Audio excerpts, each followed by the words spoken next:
Continuamos con nuestra serie de enseñanzas acerca de quién es Dios, del conocimiento de Dios. Yo espero que usted esté muy atento, que esté atendiendo a cada una de las clases. Lo que estamos enseñando a las 9 de la mañana es muy importante.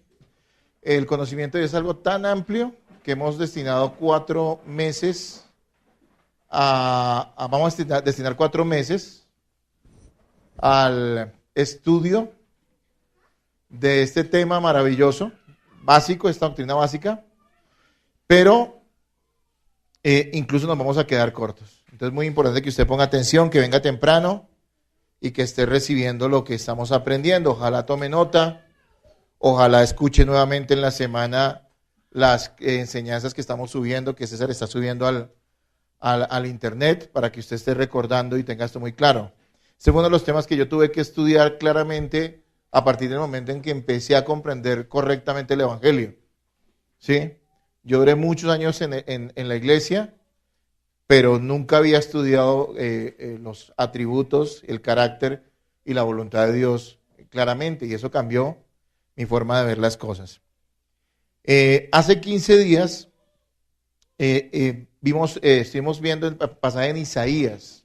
No es el que vamos a ver hoy, pero quiero recordarlo porque dentro de lo que Isaías nos está mostrando, y yo voy a continuar con Isaías la próxima semana, quiero detenerme en un punto importante. Hace 15 días vimos Isaías capítulo 6, pero el 1 decía: en el año en que murió el rey Usías, vi yo al Señor sentado sobre un trono alto y sublime, y sus faldas llenaban el templo, ¿sí? Y lo que nos ha mostrado allí, o lo que nos está mostrando, es esa visión de Isaías en el año en que murió ese gran rey Usías, que había sido un modelo de prosperidad para Israel, para Judá, la nación de Judá exactamente, porque estaba el reino dividido.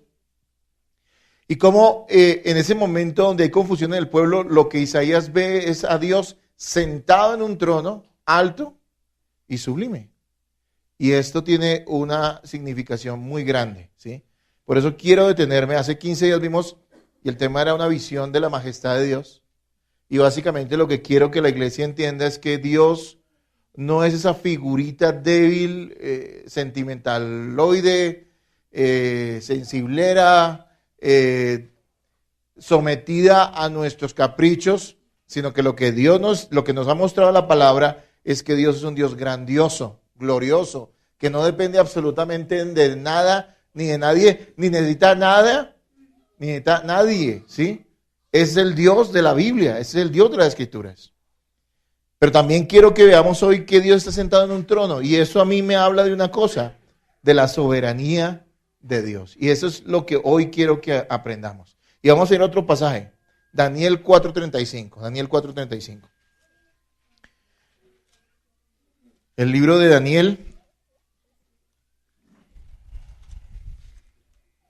el capítulo 4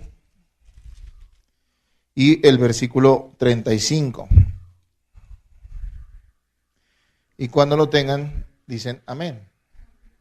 ¿Lo tienen, hermanos? Bien, para los que toman nota, el título de la enseñanza de hoy es una declaración de la soberanía de Dios. Hace 15 días vimos que Isaías tuvo una visión de la gloria de Dios, de la majestad de Dios, perdón. Y hoy veremos que un hombre llamado Nabucodonosor hace una declaración acerca de la soberanía de Dios en base a una experiencia muy importante que él tuvo y que nos ilustra esa grandeza de la soberanía de Dios. ¿Lo tiene, hermano? Daniel 4:35. Todos los habitantes de la tierra son considerados como nada, y él hace según su voluntad en el ejército del cielo y en los habitantes de la tierra. Y no hay quien detenga su mano y le diga: ¿qué haces? Ahora léanlo ustedes, por favor, en voz alta ahora.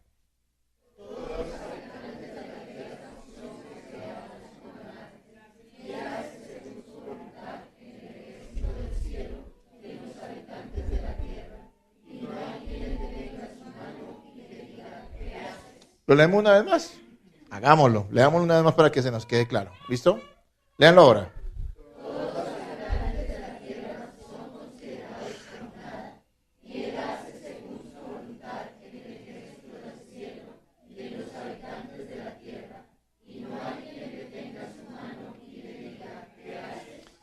Yo creo que todos los creyentes o las personas que se dicen ser cristianas creen que Dios es soberano, de eso no tengo duda. El problema no es que la gente crea que Dios es soberano, sino qué tan soberano es Dios para la gente. O sea, ¿qué cree la gente? ¿Qué tan soberano es Dios de acuerdo a las Escrituras para ellos? ¿Sí? Y esa pregunta la vamos a contestar hoy de acuerdo a lo que la Escritura nos dice. Sí, todo el mundo cree que Dios es un rey que manda, que gobierna, pero ¿esa soberanía de Dios es absoluta? Es la pregunta. ¿La soberanía de Dios es completa? ¿Qué tanto control y dominio ejerce Dios sobre todas las cosas? ¿Qué tanto control y dominio ejerce Dios sobre todas las cosas?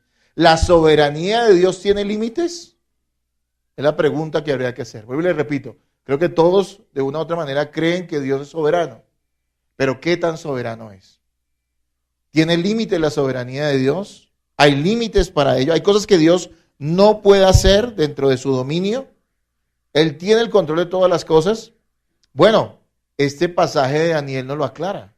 Este versículo de Daniel que acabamos de leer nos lo aclara. Y nos va a decir básicamente tres cosas. Dios es superior a todo y a todos. Nos va a decir también que Dios tiene derecho sobre todas las cosas y sobre todas las personas. Y también nos va a decir que nadie puede impedir que Dios haga lo que quiere.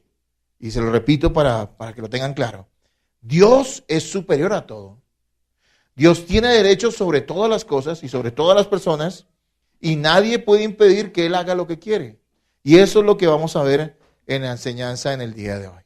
En el capítulo 4, un rey que se llamó Nabucodonosor, que fue el rey del imperio babilónico. Entiéndase que el imperio babilónico en su momento era el imperio más grande que había en el mundo conocido. Un imperio glorioso. Dicen que una persona griega, un historiador griego fue a Babilonia en esa época y se asombró de la cantidad de oro que tenían los babilonios. Los babilonios eran conquistadores, eran personas que habían llegado muy lejos en muchos avances, y Nabucodonosor era el que estaba en la cima de ese imperio babilónico, ¿sí? Que nos narra la Biblia también. A través de este capítulo 4, ese hombre llamado Nabucodonosor, ese rey, grande rey, describe su conversión a Dios a través de un decreto que vemos está lleno de alabanzas. No lo hemos leído hoy todo el capítulo, usted lo puede leer, pero sí quiero hacer una contextualización porque el centro y el punto que quiero, en el que quiero estar hoy es en el versículo 35, que nos habla de la soberanía de Dios. Dice, digamos, en el versículo 2, allí en el 4, dice, conviene que yo declare las señales y milagros que el Dios Altísimo ha hecho conmigo. Eso es lo que dice Nabucodonosor. Con eso comienza ese decreto. Conviene que yo declare las señales y milagros que el Dios Altísimo ha hecho conmigo. ¿Qué ha pasado en el capítulo 4? ¿Qué está describiendo Nabucodonosor que le sucedió a él en el capítulo 4? Básicamente Daniel, el profeta Daniel, le advierte al rey, por medio de la interpretación de un sueño que el rey tuvo, el hecho de que Dios lo apartaría del trono hasta que éste se humillase. Como todo rey, como todo ser humano, este hombre estaba revestido de orgullo. Él ve un árbol muy frondoso bajo el cual se refugian muchas criaturas. Y ese árbol es cortado. No de raíz, queda la raíz ahí, pero es cortado. Nadie le da la interpretación. Y Daniel, que fue un hombre al cual Dios le dio esa habilidad de interpretar sueños, que es una habilidad única en la escritura. No es que ahorita usted piense que cualquiera hoy en día puede decir que puede interpretar sueños. Eso no es así. ¿Sí? Pero en este relato bíblico lo vemos con un propósito, y era que Daniel pudiera allí ser testimonio en medio del imperio babilónico del pueblo de Dios. Hermanos, Daniel le advierte y le dice, rey, ese eres tú. Y tú vas a ser cortado en medio de los hombres y de tu reino hasta que te vuelvas a humillar, hasta que te humilles. Y le advirtió. Sin embargo, Nabucodonosor no hizo caso. El versículo 25 dice, que te echarán de entre los hombres y con las bestias del campo será tu morada. Y con hierba del campo te apacentarán como a los bueyes. Y con el rocío del cielo serás bañado. Y 7 tiempos pasarán sobre ti, hasta que conozcas que el Altísimo tiene dominio en el reino de los hombres y que lo da a quien Él quiere. Ese es el versículo 25 que usted tiene ahí en el capítulo 4. ¿Qué pasó con Nabucodonosor? Siendo un rey esplendoroso, este hombre un día se para allí en el palacio, en el balcón de su palacio, ve todo ese gran imperio y dice, esta es la Babilonia que yo edifiqué para la gloria mía, ¿sí? Y en ese mismo momento este hombre adquiere una locura. Dios manda sobre una locura, pierde la razón. Y siendo un rey glorioso, digámoslo así, en términos humanos, termina convirtiéndose en casi un animal. Es decir, se enloquece y empieza a andar desnudo, a comer pasto, se dejó crecer el pelo, las uñas, se volvió loco, ¿sí? Perdió el reino en ese sentido. Y dice que fueron durante 7 tiempos, durante un tiempo prolongado. Entonces, entendiendo esto, es muy importante que lo contextualicemos, podemos ver el testimonio de la conversión de Nabucodonosor, que tal cual Dios le había dicho que hasta que él se humillara era que eso iba a cambiar. Vemos lo que pasó. Dice versículo 34, antes del versículo que estamos leyendo hoy. Mas al fin del tiempo, yo Nabucodonosor alcé mis ojos al cielo y mi razón me fue de vuelta. Si bien él estaba enloquecido, dice que su razón le fue ¿qué? De vuelta. Y bendije al Altísimo y alabé y glorifiqué al que vive para siempre, cuyo dominio es sempiterno y su reino por todas las edades. En un momento dado Dios le concede la gracia de arrepentirse y vuelve la razón a él. Y este hombre, siendo un rey pagano, obviamente se arrepintió. Y siendo un rey pagano, arrepentido, ha llegado a tener más conciencia, más conocimiento acerca de la soberanía de Dios que la mayoría de la gente tiene hoy en día, incluso de muchos que se dicen ser cristianos. Y por eso hoy podemos aprender de este relato, de esta experiencia y del versículo 35, que es el que vamos a ver hoy, cómo es la soberanía de Dios. Aquí tenemos una descripción de la soberanía absoluta de Dios. Yo quiero decirles, amados hermanos y amigos, que la doctrina de la soberanía de Dios no es una doctrina más. Para mí es una doctrina clave, fundamental. Cuando yo empecé a estudiar la Escritura y me di cuenta que la soberanía de Dios es absoluta y no parcial, como la mayoría de la gente piensa, porque la mayoría de las personas piensan que Dios tiene control de las cosas hasta cierto punto y de allí para allá ya depende de los hombres, ya es una responsabilidad netamente humana, ¿sí? Cuando yo empecé a entender esto, y les recuerdo a los que no saben que yo duré muchos años dentro de la iglesia evangélica, creo que Dios me salvó hace muchos años cuando yo era un adolescente, creo que traté de servirle dentro de la luz que yo tenía, pero que después, siendo la Escritura, empecé a comprender mejor el Evangelio, y una de las cosas claves por medio de las cuales yo comprendí el Evangelio fue a través de entender la soberanía de Dios. Que Dios es un Dios soberano. Cambió mi forma de ver el Evangelio. Cambió mi forma de ver a Dios. Me hizo ver un Dios verdaderamente glorioso, no un Dios limitado. Me hizo ver a un Dios al cual valía la pena adorar y al cual valía la pena servir verdaderamente. Y eso es lo que quiero que hoy en la palabra bendita de Dios hable a nuestros corazones y nos lo deje muy claro. Versículo 35. Veamos 3 cosas dentro de este versículo. Y están allí claras, ya se las enumeré al principio. Primero vemos que Dios es superior a todo, que Él tiene derecho sobre todo y que no hay nadie que impida o que pueda impedir que la voluntad de Dios sea hecha. Serían nuestros 3 puntos en esta mañana. La primera parte del versículo 35 dice lo siguiente, usted lo tiene allí en su Biblia. Todos los habitantes de la tierra son considerados como nada. Es una expresión de Nabucodonosor, un hombre que se creía el sumo de todos los sumos, el que estaba arriba del imperio más glorioso y más grandioso de esa época en el mundo. Y este hombre se atreve a decir, después de esa experiencia que tiene al ser humillado por Dios, que todos los habitantes de la tierra son considerados como nada. Y esta es una gran afirmación y es una gran verdad. Y lo primero que usted tiene que comprender para entender que Dios es verdaderamente soberano y qué tan soberano es Él, ¿sí? Es que usted lo primero que tiene que hacer y ver es la pequeñez humana. Dios es grande y los hombres somos seres inferiores, pequeños ante la grandeza de Dios. Y básicamente porque es así. Todas las personas y cosas le pertenecen al Señor. Él las creó como quiso y solo para su gloria. Así que el interés divino prima por encima del interés humano. ¿Por qué Dios es superior a todas las cosas y a todas las criaturas y a todos los hombres? Porque Él los creó.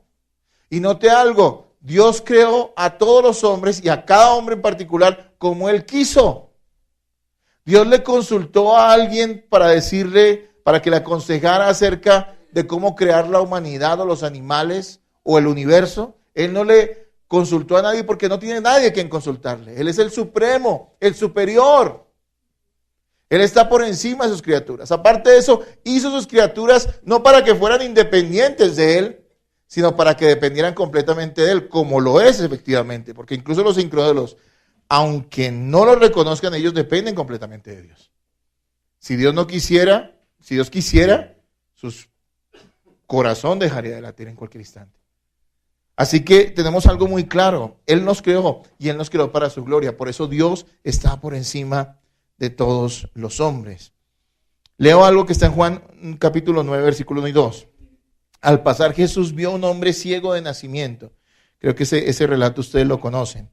Al pasar Jesús vio a un hombre ciego de nacimiento y le preguntaron a sus discípulos diciendo: Rabí, ¿quién pecó, este o sus padres, para que haya nacido ciego? Respondió Jesús: no es que pecó este ni sus padres, sino para que las obras de Dios se manifiesten en él. Noten algo. Jesús va pasando, un hombre ciego de nacimiento. Jesús lo sana, sabemos que Jesús lo sanó. Pero le preguntan algo. ¿Él pecó o sus padres pecaron para que él haya nacido ciego? Porque era la idea, ¿no? Y mucho de eso hoy se ha transmitido, ¿no? Lo que hablan de maldiciones generacionales, que son cosas completamente salidas de la Escritura. Jesús les dice: no se trata de eso. Simplemente este hombre nació ciego, y yo se los digo en lenguaje sencillo. Este hombre nació ciego. ¿Para qué? Para que Cristo sea glorificado al sanar.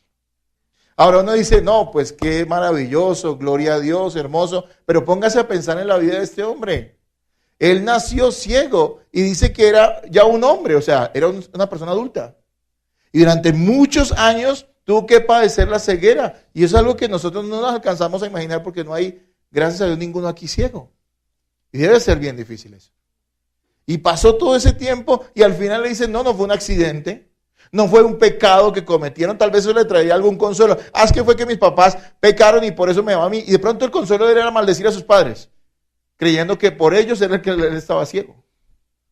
Jesús dice: no, ni él, ni ellos. Claro, todos los hombres son pecadores, pero esa no es la razón por la cual él está ciego, sino para la gloria de Cristo. Ahora piénselo en general en la humanidad y en nuestras propias vidas, hermanos. Lo que está diciendo aquí es que Dios determina incluso si una persona nace ciega o no nace ciega. Y nos lo está diciendo toda la Escritura, no solamente esto. Hay personas que se aterran con esto y empiezan a descubrir lo que la palabra de Dios enseña sobre la soberanía y el poder y el dominio que Dios tiene sobre todas las cosas. Y que todas las cosas que Él hace, las hace para su gloria. Sí, hermanos. Dios está por encima de todos porque Él tiene el control completo de la vida de todos los hombres. Él los creó y Él los ha hecho para su gloria. Por otro lado, también tenemos que entender que nadie está a la altura del Señor. La grandeza de Dios se aprecia verdaderamente desde la pequeñez humana. ¿Qué es lo que el hombre ha querido hacer siempre? Estar a la altura ¿de quién? De Dios. ¿Cuál fue la tentación que la serpiente guió o la que transmitió a Eva? ¿Qué le dijo a ella? Que serán como Dios. Y en ese momento, ¿qué pasó con ella? Como que se dijo: uy, esto está como interesante, ¿no es cierto? Tremendo pecado. ¿Cuál fue el pecado de Satanás, de Lucifer? Querer ser como Dios, estar a la altura de Dios. ¿Cuál fue el pecado de Nabucodonosor, el que estamos leyendo acá? Decir: no, esto lo hice yo, señores. ¿Y para qué? Para mi gloria. ¿Estar a la altura de quién? De Dios. Y aunque las personas del común no lo manifiesten de esa manera, esa es la actitud del corazón de todo ser humano. Estar a la altura de quién? De Dios. Y hoy vemos doctrinas donde se le dice a la gente: tú ya estás a la altura de Cristo porque eres un hijo de Dios. Así que tú puedes hablar de tú a tú con el Señor. Ciertamente yo entiendo que en Cristo somos hijos de Dios y tenemos toda confianza y toda gracia para ir ante el Padre. No debemos ir con temor delante de Él. Pero otra cosa es que nosotros pensemos que podemos negociar con Dios porque estamos a la altura de Él. Entonces, primero que todo, si queremos comprender la soberanía de Dios, tenemos que entender que Dios es dueño de todo y dueño de todos. A Él le pertenecen todas las criaturas. Él las hizo y las hizo como quiso. Como a Él le pareció. Y lo hizo y los hizo y hizo todo para la gloria de Él. Por otro lado, también si queremos contemplar la soberanía de Dios y la grandeza de Dios, tenemos que ponernos en nuestro sitio y saber que Dios es el Altísimo. Imagínense, Nabucodonosor es un hombre que desde niño, él heredó el reino, le habían enseñado que todo el mundo tenía que rendirle pleitesía. Eso es algo que nosotros no alcanzamos a imaginar, porque no lo hemos vivido. De hecho, en esta época no existen reyes a esa altura. Los presidentes duran solo 4 años. Ni siquiera son soberanos completamente, tienen una pequeña autoridad. Pero estos reyes eran los que mandaban, eran soberanos realmente. Tenían dominio sobre un reino y desde pequeños los enseñaban a que ellos eran especiales y todo el mundo los rendía pleitesía, ¿no? Y él creció con esa mentalidad y que Nabucodonosor exprese esto, de que es Dios el que tiene el control y el dominio y que Dios es digno de alabanza y no él, es algo maravilloso que solamente el Espíritu de Dios puede hacer en la vida de un hombre. Hermanos, es maravilloso esto. Así que lo primero que vemos allí cuando nos dice todos los habitantes de la tierra son considerados como nada, es que los seres humanos ante los ojos de Dios, aunque el Señor es muy misericordioso y bondadoso con los hombres, nunca jamás están a la más mínima altura, cerquita siquiera de la altura del Señor glorioso. Entonces, veamos la segunda parte de este versículo que dice, y Él hace según su voluntad. Leanlo ustedes. El cielo y en los habitantes de la tierra. Está ahí. Y Él hace según su voluntad en el ejército del cielo y en los habitantes de la tierra. Entonces, primero que todo, que tenemos claro, Dios es grande. Si tú crees que Dios es cualquier cosa, un ser manipulable, alguien bonito al que le puedes pedir cosas, pero puedes ser indiferente ante Él toda tu vida, no. Tú estás mal, estás en pecado, estás ciego, estás muerto espiritualmente y necesitas a Cristo. Y Dios te puede dar esa concepción clara de Dios como lo hizo con Nabucodonosor si te humillas al Señor, si te humillas a Cristo, si confías en Él. Ahora bien, si entendemos verdaderamente que Dios es supremo y que Él nos creó para su gloria y que de cierta forma nuestros derechos no tienen ningún valor ante los ojos de Dios porque priman siempre los derechos de Él, lo que importa realmente es que Dios sea glorificado. Entonces podremos entender lo siguiente: Dios tiene el derecho de hacer lo que quiera con su creación. Y téngalo allí bien clarito. Mira lo que dice el pasaje, dice, y Él hace según su voluntad, y habla del ejército del cielo, describiendo pues todas estas criaturas angelicales, y en los habitantes de la tierra, que se refiere a ¿qué? A todos los hombres. Obviamente eso podría incluir los animales, pero básicamente está incluyendo ¿a quién? A todos los seres humanos. Algo importante, dice, Él hace. Y eso es una afirmación, no es una posibilidad, ¿sí? Yo he escuchado a mucha gente que dice, es que Dios quería, pero como usted no quiso, y algo que usted va a tener que empezar a entender en la Escritura, en sus estudios bíblicos serios, es que no necesariamente es así. Ciertamente los hombres somos responsables por nuestros actos ante Dios, claro que sí, somos responsables, pero todo está bajo el control ¿de quién? De Dios. Hermanos, ¿qué es la soberanía de Dios? La soberanía de Dios es el derecho que Él tiene a gobernar el universo según su propio parecer. Escuche muy bien esto, si quiere anótelo. La soberanía de Dios es el derecho que Él tiene a gobernar el universo según su propio parecer, a hacer lo que quiera con lo que es suyo. ¿Lo tienen claro? ¿Qué es la soberanía de Dios? Es el derecho que Él tiene a gobernar el universo, y eso incluye a todas sus criaturas, según su propio parecer. Nosotros venimos de una mentalidad democrática, ¿no? Y yo creo que la democracia entre personas, seres pecadores, pues tiene ciertas bondades, ¿no? Pero frente a Dios tú no puedes ser un demócrata. ¿Qué es la democracia? ¿Es el gobierno de qué? del pueblo, no demos es pueblo y gracias gobierno. No, Dios es un teócrata. Él gobierna y punto, es así de sencillo, ¿sí? Como decía alguna vez un pastor, uno ponerse de acuerdo con Dios es fácil. Uno le dice, Señor, ¿qué quieres que yo haga? Y uno lo hace y listo. Eso es fácil, así no hay nada que discutir, ¿se me entiende? Así es una teocracia. La democracia está muy bien aquí para elegir un presidente de 4 años, pero para nada significa que Dios esté sujeto al parecer de los seres humanos.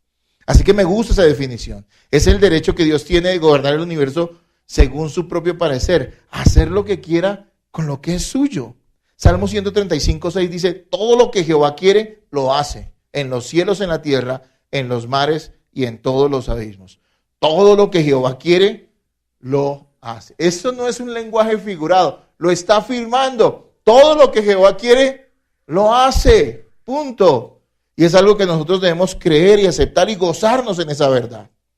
¿Cómo es la soberanía de Dios entonces? La soberanía de Dios es absoluta. Y esto quiero que le pongan mucha atención porque es un punto de conflicto con muchas personas. Con mucha gente que dice o que cree que conoce la Biblia pero no la ha estudiado realmente. Que tiene una creencia particular por encima de la doctrina verdadera bíblica. Miren, como les decía al principio, creo que todos los evangélicos o cristianos creen de una u otra forma que Dios es soberano. El problema es que la mayoría de los que se dicen ser cristianos creen que la soberanía de Dios tiene límites. Cree que Dios puede hacer hasta cierto punto y de allá para allá no se puede mover a menos que el ser humano le dé permiso o el ser humano le colabore. La diferencia es que eso no es lo que enseña la Escritura. La Biblia dice claramente que Dios tiene una soberanía absoluta. Eso quiere decir sin límites ni impedimentos morales o prácticos. Quiero explicarles eso. Dios no está limitado moralmente, o sea, la soberanía de Dios no está limitada moralmente porque alguien pensaría, bueno, pero si Dios hiciera algo en determinado aspecto sobre determinada persona, eso sería inmoral. No, porque Dios no maneja una moralidad humana, la moralidad de Él es superior. Los seres humanos hacemos cosas buenas, Dios verdaderamente es bueno. Dios es bueno. Nosotros hacemos cosas buenas, pero no somos buenos. Y entiendan esto, esto es muy claro. Tampoco existen impedimentos prácticos, porque Dios es todopoderoso. Así que es el único que puede decir que si Él quiere hacer algo, lo puede hacer. Porque Él tiene el poder para hacerlo. Miren, han habido en la historia de la humanidad imperios muy grandes, con reyes muy grandes, que al fin y al cabo son seres humanos y tarde que temprano se mueren. Pero los reyes de la tierra tienen un poder limitado. Su reino o su soberanía llega hasta determinado límite. Llega a una frontera y hasta ahí llega su poder. De ahí para allá, él no tiene ninguna autoridad. Eso pasa con los reyes humanos. Con Dios no es así. Él tiene el control, el poder absoluto para hacer lo que Él quiera. Y fuera de eso, lo que les decía, no hay ningún impedimento moral porque lo que Dios hace siempre es bueno. Y aquí es algo que yo le pido siempre al Señor, porque sé que hay una lucha en nuestro corazón a veces, en nuestra mente, respecto a ciertas cosas. Bueno, si alguien muere prematuramente, como algunos dicen, ¿no? Resulta que para la gente todo el mundo muere prematuramente. A mí me tocó ir a un entierro de un señor como de 90 años y la gente decía, ¿por qué? Yo decía, pues porque tenía 90 años, ya era hora, ¿no es cierto? Pero la gente es así, aún en eso se nota la rebeldía del ser humano, ¿no es cierto? Pero una persona muere a la edad que no les parece. ¿Obró Dios? Primero que todo quiero decirles algo, la vida y la muerte no están en manos del diablo, sino en las manos ¿de quién? De Dios. Es que fue que el diablo lo mató. El Dios tuyo es el diablo, no Dios, no el Dios de los cielos. Porque resulta que el diablo, que veo es tu Dios, porque parece que él es el que puede hacer, sin que Dios pueda hacer nada en contra de él, entonces es más poderoso que el Dios de la Biblia. No. La vida y la muerte están en manos ¿de quién? De Dios. Hace 8 días me subí a un avión y a veces no es muy agradable, ¿no? Uno sobre todo que es pura tierra, pura sabana, ¿no? Y bueno, la realidad no es que yo le tenga miedo a los aviones, no. Pero uno la piensa. Y a veces se mueve un poquito, ¿no? Arriba. Tempestad se llama, ¿no? ¿Y a quién oraba yo? Señor, pues mi vida está en tus manos.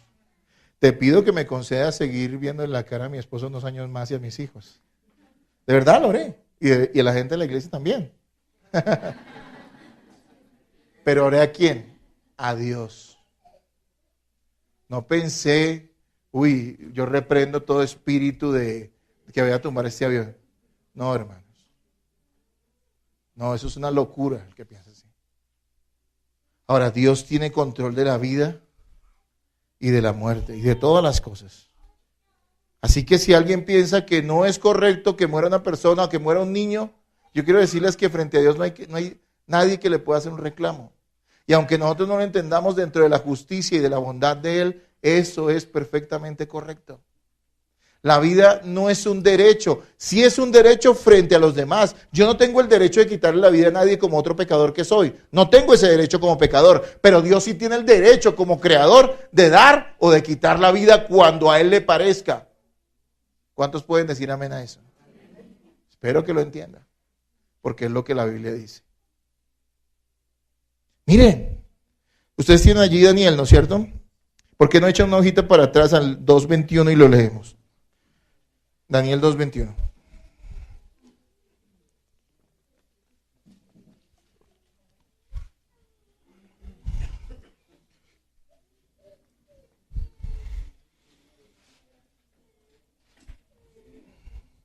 ¿Lo leen, hermanos? Mire esta afirmación acerca de la soberanía de Dios también en Daniel. Y esta la hace Daniel al ver una respuesta de Dios también. ¿Qué dice el 2:21? Por favor, léanlo en voz alta ahora ustedes.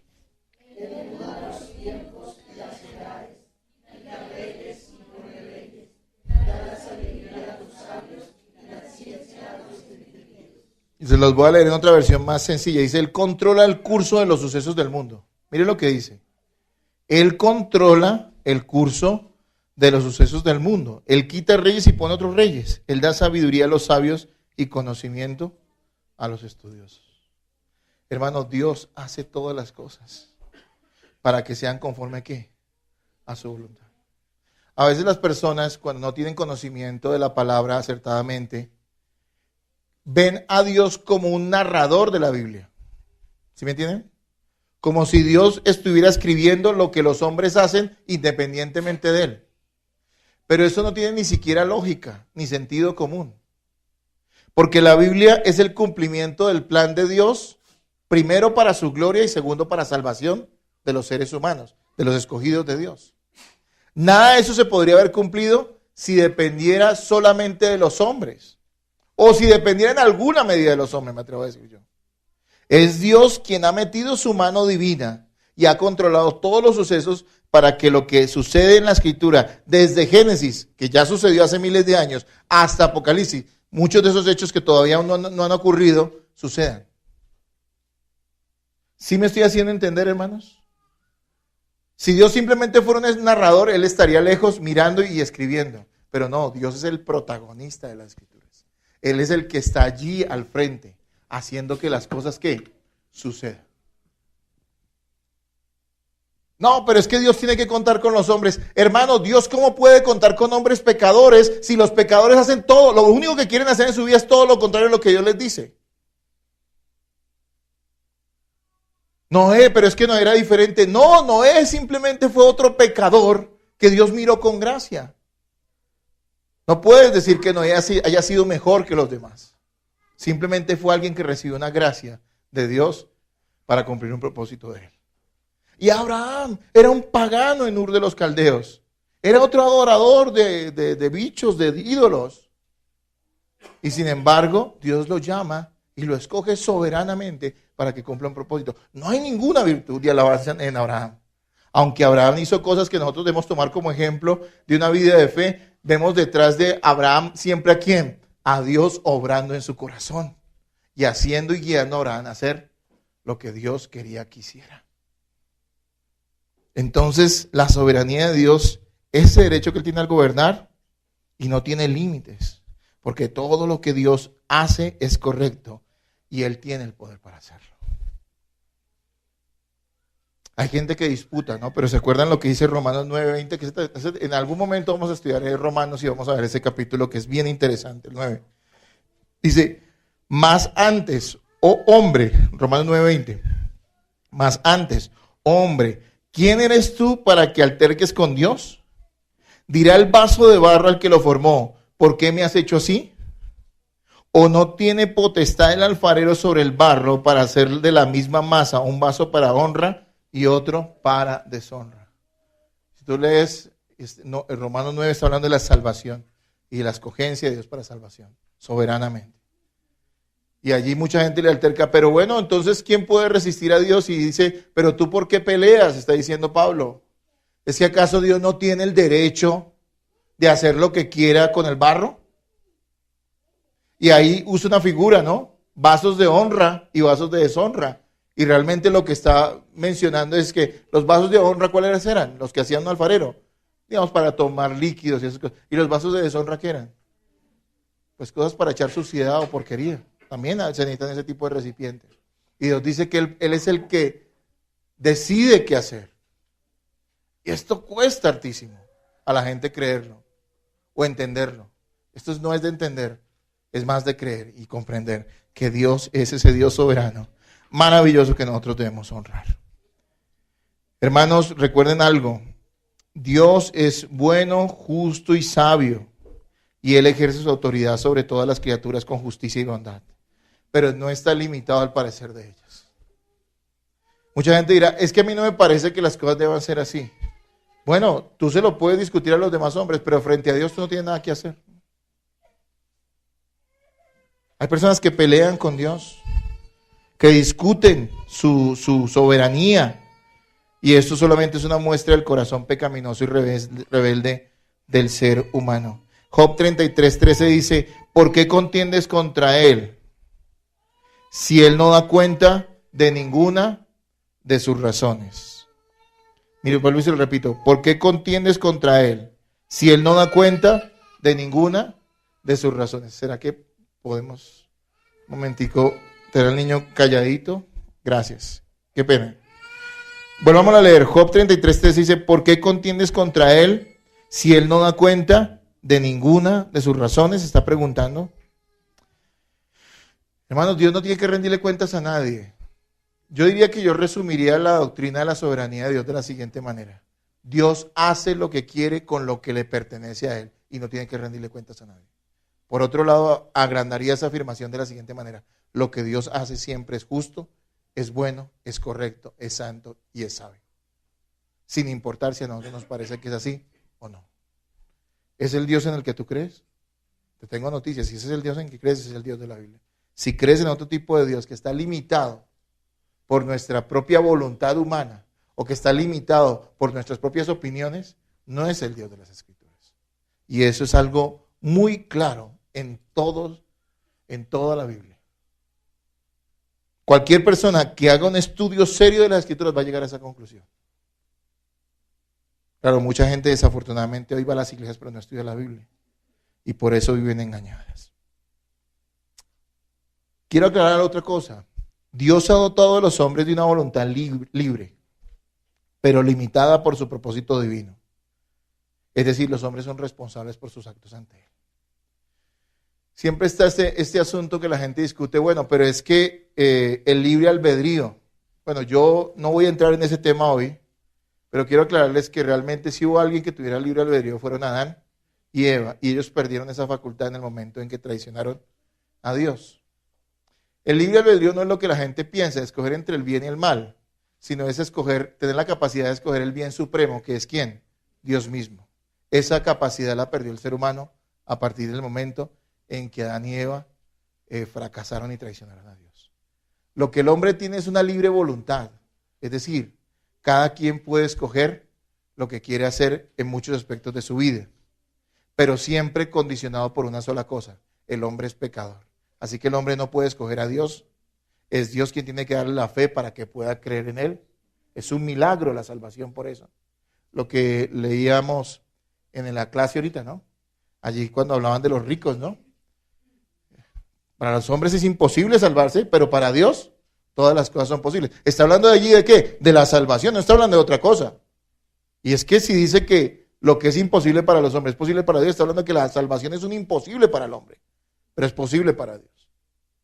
Así que el ser humano puede escoger entre una cosa mala y otra peor, o entre una menos peor y otra menos mala, no sé cómo decirlo. Alguien me decía, ¿yo puedo escoger entre Millonarios y Santa Fe? Sí, tú puedes escoger entre Millonarios y Santa Fe. ¿Puedes escoger entre casarme con una mujer o casarme con otra? Sí, pero ¿sabes una cosa? Detrás de todas esas decisiones tuyas siempre está la mano de ¿quién? De Dios. Siempre está la mano de Dios. Siempre Dios está haciendo ¿qué? Su voluntad. Siempre Dios está guiándonos para que los propósitos de Él ¿qué? Se cumplan. Berkhoff en el comentario, en la teología de él dice lo siguiente: los hombres tienen voluntad y son responsables ante el Señor. Dios determina voluntariamente qué y a quiénes creará, así como también los tiempos, los lugares y las circunstancias de sus existencias. Él marca la senda de sus criaturas racionales, determina su destino y los utiliza para los elevados propósitos de Él. Y aunque los dota con libertad personal, sin embargo, la voluntad divina domina sus acciones. Y uno dice, pero no es fácil de comprender. No, definitivamente no es fácil de comprender, pero es cierto. Lo que la Biblia nos está enseñando, nos enseña es lo siguiente: Dios es 100% soberano y el hombre es 100% responsable de sus actos. Si yo peco, no es porque Dios me obligó a pecar, porque Santiago dice que Dios no tienta a nadie. De Él no viene el pecado, de Él no viene la tentación para el pecado, sino dice que es de la propia concupiscencia de ¿qué? Del ser humano, de esos propios deseos pecaminosos que hay en su corazón. Y sin embargo, la Biblia también dice que nada sucede si no es la voluntad de Dios, si no es lo que Dios quiere. Nadie va al cielo por sus propios méritos, solamente por la gracia de Dios. Pero nadie va al infierno porque Dios irremediablemente lo condena ya. ¿En qué sentido? Me explico. No es que haya un decreto para condenar a alguien, sino que es los seres humanos a base de su propio pecado que llegan a la condenación. Ciertamente Dios es quien los castiga en el infierno, claro que sí. Él es el juez y Él es el que con justicia reclama su derecho de atormentar a aquellos que se rebelaron grotescamente contra Él a lo largo de su vida. Pero es el hombre quien toma la decisión de vivir en pecado y de hacer lo que le parezca alejado de Dios. Hermano, no lo puedo reconciliar en mi mente. Gloria a Dios por eso. ¿Saben por qué? Porque son las verdades maravillosas de la Escritura, que nosotros no tenemos tanto a veces que entenderlas sino creerlas, porque son bíblicas y son ciertas. Dios es soberano, podemos gozarnos en eso, pero no olvide que el ser humano es responsable por todos sus actos ante los ojos de Dios. Dios no violenta la voluntad humana, pero Dios usa la voluntad humana para cumplir sus propósitos. Es como la salvación, ¿no? Dios me va a obligar a creer. No, Dios te da la fe y te libera del pecado para que tú creas voluntariamente. Pero en el momento en que tú eres liberado de esa maldad que hay en tu corazón desde que naces y Dios te da la fe, es irresistible el hecho de que tú vas a ir a Cristo y no hay nada que hacer. ¿Sí me voy a entender? Por eso hablamos de la gracia irresistible. Cuando Dios da gracia, el ser humano no se puede resistir. ¿Por qué? Porque es tan maravillosa y es tan liberadora y es tan absoluta que no hay otro chance que ir a ¿quién? A Cristo. Él no lo está obligando a ir a Cristo. Él simplemente le dio un nuevo corazón para que él quiera ¿qué? Ir a Cristo. Entonces, explicar esto en un momento no es fácil, pero me parece que es muy importante que lo tengamos claro para que no queden dudas allí. Muy importante, la soberanía de Dios es ejercida con gracia. Y eso deberíamos gozarnos, ¿saben? Porque Dios nos tiene en sus manos. Si Dios quisiera destruir esta ciudad hoy, ¿lo podría hacer? ¿Tiene derecho a hacerlo? ¿Hay razones para que Dios quiera destruir una ciudad como Bogotá? ¿Por qué? Imagínense cuánto pecado hay acá. O sea, si Dios destruye la ciudad, y no está de más que lo haga, ¿no? Yo no estoy diciendo que no lo va a hacer. No está de más que lo haga. Si lo hace es justo. Y sin embargo no lo ha hecho. ¿Por qué? ¿Porque hay algo o alguien que se lo impida? No, es porque Dios está lleno de ¿qué? De gracia. Y miren, Dios, quien puede hacer lo que quiera con sus criaturas, muestra bondad con todas ellas. Salmo 103:10 dice lo siguiente: no ha hecho con nosotros conforme a nuestras iniquidades, ni nos ha pagado conforme a nuestros pecados. Es algo que todos tenemos que decir, ¿no es cierto? No ha hecho con nosotros conforme a nuestras iniquidades. Iniquidad es maldad. Ni nos ha pagado conforme a nuestros pecados. Recuerden que Dios brinda gracia común a todas las criaturas. Todos los hombres tienen gracia común. Esa gracia común es la que Dios les da a los hombres temporalmente. Porque el que hoy no está acá en la iglesia, sino que está por allá durmiendo un trasnocho, por poner un ejemplo, siendo un incrédulo, digamos, hoy está respirando porque Dios le ha dado gracia. Porque Dios ha sido misericordioso con él. Pero no significa que esa gracia común va a ser eterna. Por otro lado, Dios le da gracia salvífica, gracia especial. ¿A quiénes? A sus hijos, a sus escogidos. Los llama del pecado, los libera del pecado y les da fe en Cristo. Y ellos son sus hijos porque confían en Jesucristo para salvación. Y a partir de ese momento no solamente le da gracia en esta vida, sino que les da gracia que eterna. De hecho, las gracias de la gente del mundo, no sé si está bien dicho que haya dicho gracias, la gracia que Dios da a la gente del mundo es siempre temporal. Pero las gracias de los creyentes siempre son mayores, ¿dónde? En la eternidad. A veces uno piensa, bueno, pero yo, mire, ese es un impío, es un incrédulo, y mire, tiene una casa y es feliz allá con su familia. Eso es gracia temporal. Pues yo me gozo que les vayan, yo no quiero que la gente sufra, pero de todas maneras sé que son pecadores. Y que eso es pura gracia, ¿qué? Temporal, común. Y usted dice, no, y yo pagué arriendo cada mes.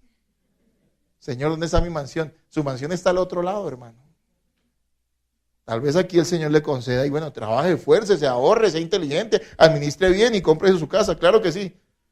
Pero, ¿dónde está nuestra mansión? En la eternidad. Y algunos dirán, no, yo sé que yo tengo garantizada la bendición en la eternidad, yo quiero la bendición ahora. Quien piensa así y demanda así no necesariamente es un verdadero creyente. Porque el creyente está gozoso. Cuando Pablo habla de esperanza siempre está hablando de allá. De allá, de allá, de allá. Hermanos, realmente tenemos que asombrarnos de la soberanía de Dios. Dios es soberano y puede hacer lo que quiera. Y sin embargo, Él es misericordioso con todos los hombres.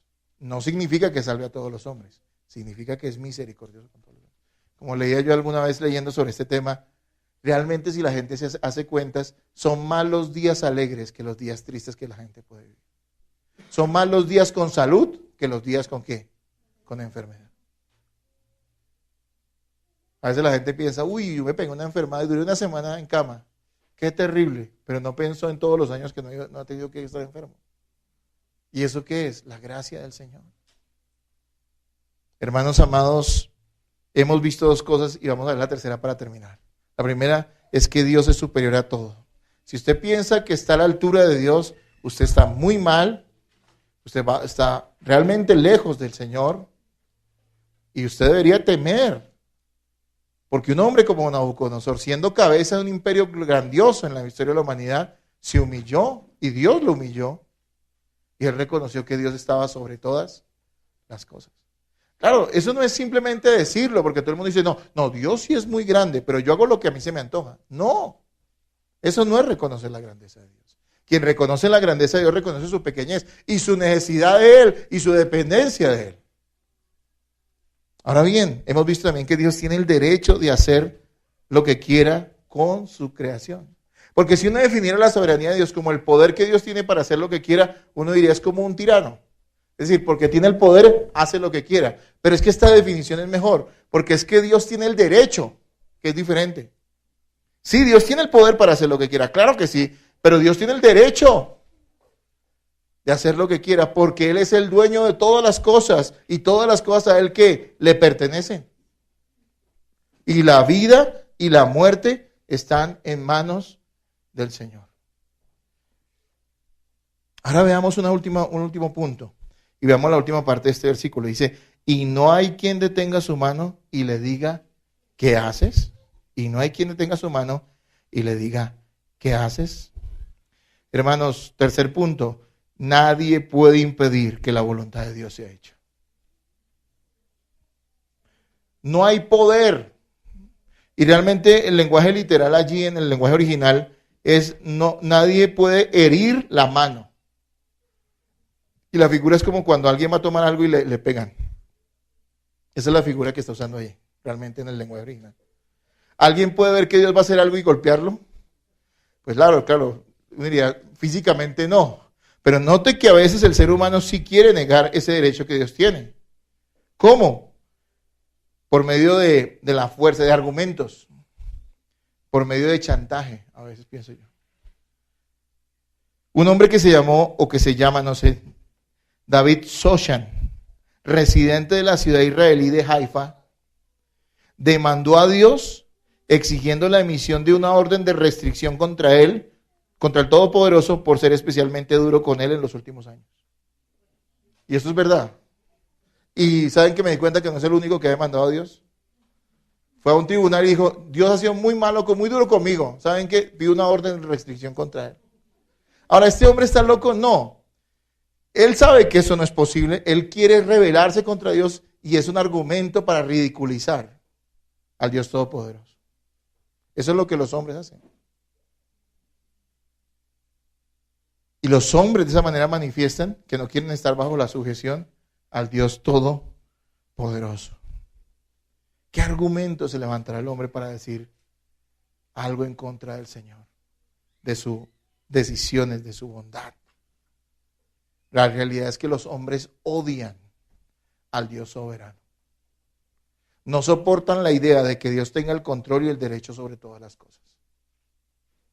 Algunos incluso buscan excusar a Dios aduciendo que hay cosas que suceden sin que Él pueda hacer nada por ello.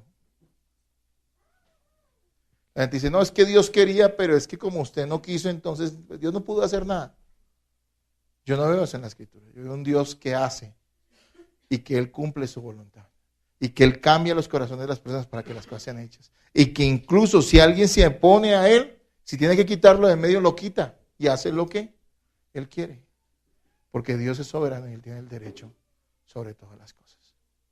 A veces no vamos a encontrar una explicación racional para las cosas que suceden.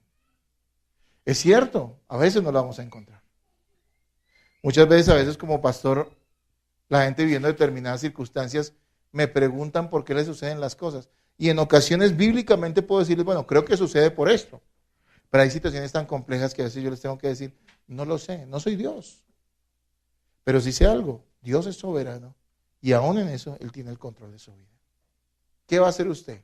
¿Se va a rebelar o va a adorar y va a humillarse ante el Dios verdadero? Dicen que Charles Darwin, ¿saben quién es Charles Darwin? ¿Quién fue? Era un hombre que creció en una época de mucho avivamiento en Inglaterra, la época de Spurgeon y de todos estos grandes predicadores. Dicen que la esposa era creyente y él no se sabe tanto si era creyente o no, pero por lo menos era un hombre que respetaba. Muchos dicen que él llegó a la conclusión de la evolución, de que venimos del mico y toda esa cuestión, todas las locuras, porque una de sus hijas murió muy pequeña, de una fiebre, murió. Y él quedó de cierta manera resentido en su corazón con eso. Y de una u otra manera algunos aseguran o aseveran que esas teorías y esos postulados y esos estudios científicos siempre estuvieron condicionados por el hecho de que él quería de cierta manera rebelarse contra Dios y desmentir la creación divina. Hermanos, tú puedes aceptar la verdad de que Dios es soberano y gozarte en ello y adorarlo en todas tus circunstancias. O tú puedes rebelarte contra Él y sabes una cosa, igual no vas a ganar. ¿Quién puede contender contra el Altísimo? Dice Job. ¿Quién puede pelear contra Dios y salir victorioso? Nadie. Muchos hoy se levantan con orgullo y dicen, yo no creo en Dios, y se burlan de Dios. Y hasta hacen conferencias negando la existencia de Dios. Y tratan a los creyentes como personas ignorantes y se burlan de los creyentes. Y alguien dirá, uy, ¿sí ven? Eso es lo que se está imponiendo. Eso él ganó. No, él no ganó. En cualquier momento, ¿qué va a pasar? Ese hombre va a dejar de existir aquí en la tierra y va a ser eternamente atormentado por Dios en el infierno. No, Dios gana siempre. Hace unos años en internet, uno de esos videos de internet, vi a un humorista ateo que hizo la siguiente afirmación. No sé, lo alcancé a ver unos minutos, ni siquiera unos minutos, unos segundos, mientras hizo esa afirmación. E incluso yo tuve que cerrar eso porque me pareció escalofriante lo que este hombre decía. En medio de un público que todo se lo celebraba, todo se lo aplaudía y todo se reía, decía este cómico que él no creía en Dios, que Dios no existía, que si Dios existiera, que él lo retaba en ese momento a que le cayera un rayo a él encima en ese momento sobre la tarima. Y decía, aquí estoy. ¿Y saben qué pasó? No pasó nada. No le cayó ningún rayo. De hecho, él siguió con sus espectáculos durante muchos años. Después al tiempo me enteré de que ese hombre murió. Y yo me preguntaba, ¿dónde está él? Toda la gente que lo aplaudió y se rió con sus chistes, ya ni le importa. Él simplemente fue un payaso que los entretuvo. Alguien por el cual pagaron un tiempo en un teatro, compraron una boleta para que los hiciera reír. Eso no tiene trascendencia, eso no tiene importancia. Hoy es un payaso o mañana será otro. Pero Dios permanece para siempre. Dios siempre gana. Dios es soberano, hermanos. Voy a leer algo que dice Spurgeon. Yo creo que ustedes lo han leído en uno de sus sermones. Dice, los hombres permitirán que Dios esté en cualquier lugar excepto en su trono. Hablando de la soberanía de Dios. Ellos le permitirán que esté en su taller para formar mundos y hacer estrellas. ¿Les parece lindo? Dios hizo el universo. ¡Oh, qué hermoso! Le permitirán que esté en su casa de caridad repartiendo limosnas y entregando sus tesoros. ¡Uy, Dios es generoso! ¡Qué maravilloso es! Le permitirán que sostenga la tierra y mantenga firmes sus pilares, o que encienda las lámparas del cielo, o que gobierne las olas del océano, que siempre están en movimiento. Pero cuando Dios asciende a su trono, entonces sus criaturas rechinan los dientes de rabia, ¿no? Y cuando nosotros proclamamos a un Dios entronizado, o sea, un Dios soberano, y el derecho que tiene de hacer lo que quiera con lo suyo, a disponer de sus criaturas como lo crea conveniente, sin consultarlos en la materia, entonces es cuando se burlan de nosotros y somos execrados, y entonces es cuando los hombres prestan oídos sordos a nuestras palabras, pues el Dios en su trono no es el Dios que ellos aman. Lo aman mejor en cualquier otro lugar de lo que lo hacen cuando Él se sienta con el cetro en su mano y su corona sobre su cabeza. Pero nosotros amamos predicar a Dios en su trono. Es el Dios en su trono en quien confiamos. Se ha visto que la gente está dispuesta a creer en un Dios soberano hasta cierto punto, limitado, pero no en el Dios completamente soberano. Bueno, el Dios de la Escritura es el Dios plenamente soberano. Él no es responsable por tus pecados. Tus pecados te traerán condenación y enemistad con Dios han traído. Dios no hace que nadie peque ni tienta a nadie a pecar. Pero Dios tiene el control de todas las cosas. Si alguien es salvado es por una sola cosa, por la gracia de Dios, la gracia soberana de Dios. ¿En quién? En Cristo. ¿Cómo puede uno someterse a ese Dios soberano si en nuestro corazón hay una rebeldía innata que hace que queramos hacer lo que nos parezca? Si el ser humano desde que es un bebé se revela ¿contra qué? Contra la autoridad.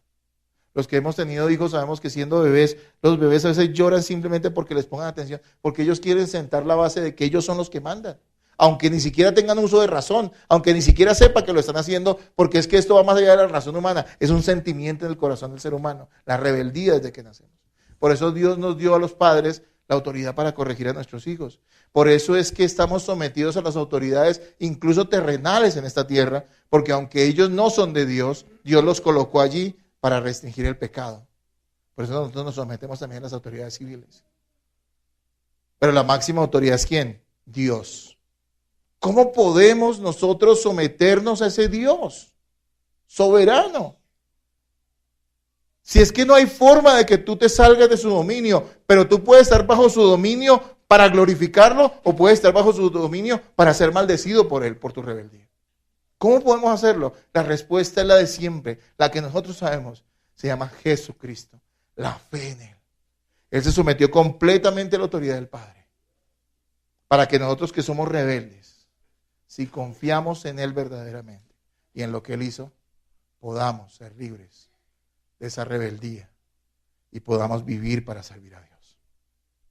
Para gozarnos en ese Dios soberano, para adorarlo a Él. Es Cristo, hermanos, y solo Cristo el que puede cambiar tu corazón, el que puede hacer de ti una nueva criatura, el que puede hacer que tú quieras someterte a esos designios divinos, soberanos y maravillosos.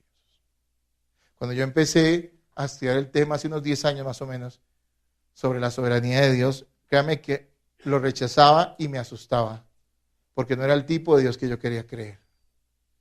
Yo quería creer en un Dios que respetaba mi individualidad o mis decisiones, y que eso estaba completamente separado de Él.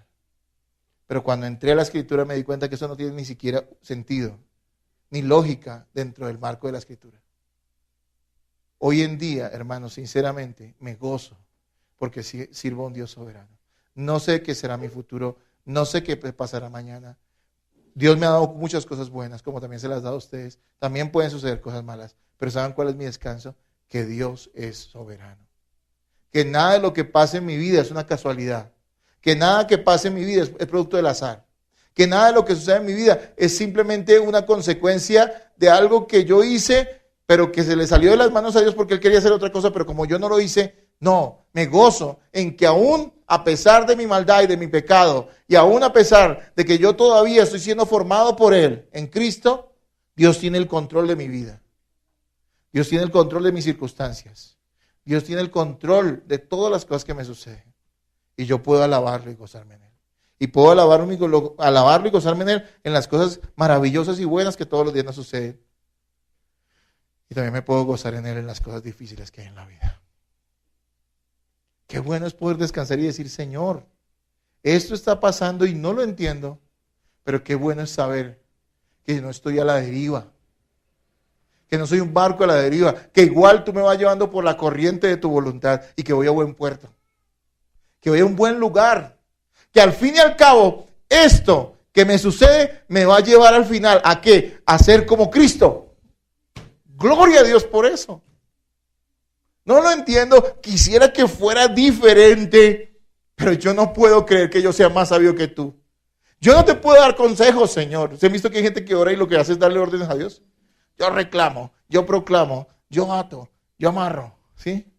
Haz esto, haz aquello. No hay humildad ni siquiera en sus oraciones. Pero nosotros podemos ir hacia Dios, conociendo la Escritura, sabiendo lo que su palabra dice que es su voluntad, y pedir esas cosas que convienen para nuestra alma. Y saber que si Dios nos las concede o no nos las concede, ciertas cosas que de pronto no sean conforme a su voluntad, yo puedo descansar en Él y confiar en Él verdaderamente. Hermanos, qué bueno es Dios. Nabucodonosor reconoció al Dios soberano. ¿Cuál es su actitud? La actitud tuya frente a la soberanía de Dios, hermanos. Debemos vivir con esa conciencia, hermanos, de que Dios es soberano. Debemos ir a la palabra entendiendo el Dios soberano. Debemos orar como quien ora a un Dios soberano, sabiendo que no tenemos nada que sugerirle, pero sí mucho que pedirle, porque Él usa nuestras oraciones para hacer ¿qué? Su voluntad. El Espíritu Santo nos guiará para pedir lo que conviene. Hermanos, debemos evangelizar como aquellos que saben que Dios es ¿qué? Soberano. La soberanía de Dios no nos alienta a no evangelizar. No, está mal usted si piensa así. Nos alienta a evangelizar, pero con confianza ¿en quién? En Dios, no en los hombres. Saber que tú abres la boca y no depende de ti, sino depende de Dios, eso te da tranquilidad. Yo antes iba a evangelizar, hablaba a alguien y yo decía, ay, ojalá. Y me preocupaba más cómo yo estaba. ¿Será que voy a hablar? ¿Uso esta palabra o uso esta otra? ¿Será que me he visto de esta manera o me he visto de esta otra? ¿Será que tengo lo mejor lo evangelizo en una cafetería o mejor en un lugar como más espiritual? Hoy en día digo, Señor, donde tú me pongas, como sea, lo único que tengo que decirle a la gente es que son pecadores y que Cristo puede salvarlos, si ellos se arrepienten y confían solo en Él para salvación. Es Él, depende de Él. Yo tengo que hacer lo que me corresponde, lo que Él me ha mandado, en su soberanía Él me ha mandado a hablar. Pero yo tengo que confiar en ¿qué? En Él. También hace que cuando yo evangelizo y a veces la gente no responde al evangelio, no me angustie, sino descanse en Él y siga orando para que Él haga la obra, porque Él es soberano. Hermanos, tenemos que tener esa conciencia plena del Dios soberano y adorarlo como un Dios soberano. No podemos tener una visión débil de Dios, no podemos torcer el brazo de Dios, pero sí podemos someternos a Él y ser usados para sus propósitos. En la vida práctica, ya para que terminemos.